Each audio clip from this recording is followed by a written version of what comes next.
The beginning, a story about Alvin Kelby. My mom passed away in the summer I turned 6. Write that down. Alvin, what's the point? Trust me. Alvin's mom passed away in the summer he turned 6. Good, and left a single father and his son. But Dad had the bookstore with a leaky roof to fix, so I was on my own, facing the unknown, the terrifying prospect of grade 1. But at the time, how was I to see a kind and gentle soul was waiting there for me? Mrs. Remington, our first grade teacher, made elementary school a better place.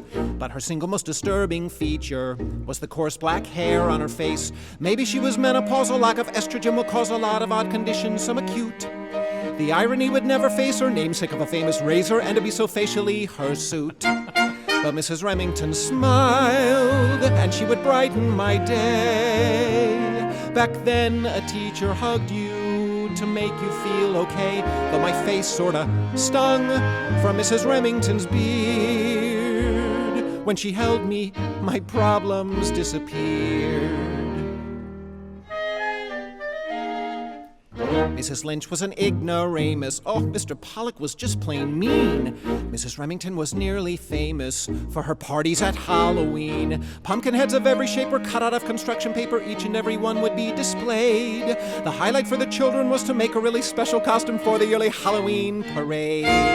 Mrs. Remington smiled, and she was clearly content as she lovingly presided over this, the main event. So we'd nervously walk past her critical eyes, and we'd vie for Mrs. Remington's top prize. There was this one kid wearing cardboard wings, a coat hanger halo, carrying a bell, and a homemade book that said Tom Sawyer.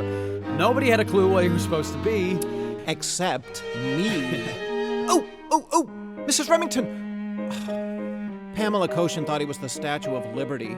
Mrs. Remington, I know! Donnie Carter thought he was a Thanksgiving turkey. Mrs. Remington, I know!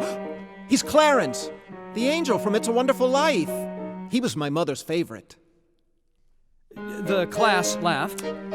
I cried, and Mrs. Remington announced that I was next. But Mrs. Remington smiled in that way that she had, a smile that made you realize that things were not so bad. And I knew from her face that this feeling would pass. So I went to take my turn before the class. Those poor kids were still trying to figure out who the heck Clarence was. Oh, and I shuffled onto the platform in fuzzy slippers and bathrobe with pink sponge curlers in my hair.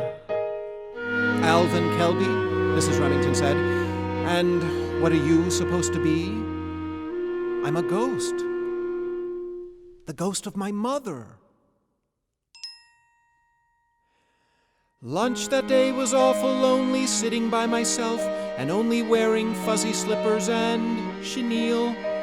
While all the kids were making fun, in came Mrs. Remington with Clarence dragging slowly on her heel. Clarence, she said, I'd like you to meet Mrs. Kelby. She's a big fan of yours. And Mrs. Remington smiled, 'cause Mrs. Remington knew that the battlefield of childhood was easier with two. Mrs. Remington watched as the angels do, and on Halloween that year she saw 2 masks disappear. When my mother met her angel, and I met